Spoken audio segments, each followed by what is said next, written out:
Laparoscopic surgery એટલે શું અને દર્દીઓ માટે એ કેમ ફાયદાકારક હોય છે? એટલે જે ઓપરેશન પેટ પર અથવા બીજી જગ્યાએ જે મોટો ચીરો કરીને કરીએ હા.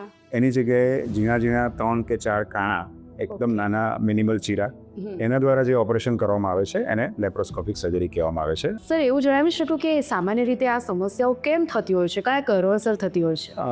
આ બધા રોગોનું મૂળ કારણ કબજિયાત છે. કબજિયાત મુખ્ય કારણ છે આ 3 રોગો થવાનું: ફિશર, બગંદર અને ફિસ્ચ્યુલા. આજકાલના ઓફિસ વર્ક, લાંબા સમય સુધી બેસી રહેવું કે પછી આ ખોટી જીવનચર્યા 100%. અત્યારે આપણા બધાની લાઈફસ્ટાઈલ એવી થઈ ગઈ છે કે આપણે લોંગ વર્કિંગ અવર્સ હોય, ઓફિસ અવર્સ, બહુ બધા માનસિક તાણ છે, પ્રોપર ઊંઘ નથી આવતી અને મુખ્ય કે ખોરાકની હેબિટ, લંચના ટાઈમે લંચ નથી કરતા કે ડિનરના ટાઈમે ડિનર નથી કરતા. કયા એવા લક્ષણો દેખાય તો દર્દીઓએ સર્જનને સ્પેશિયલી મળવું જ જોઈએ એવું? બહુ જૂની કબજિયાત હોય, ક્રોનિક, એટલે કે જેને બહુ બધી આયુર્વેદિક દવાઓ, તૈફળા કે એવું લેવું પડતું હોય, કે જે એલોપેથિક દવાઓ હોય કે જે ક્રિમાપેન છે અને ઘણું બધું વર્ષોથી લેતા હોય કે જેનું કોઈ કારણ ના મળતું હોય.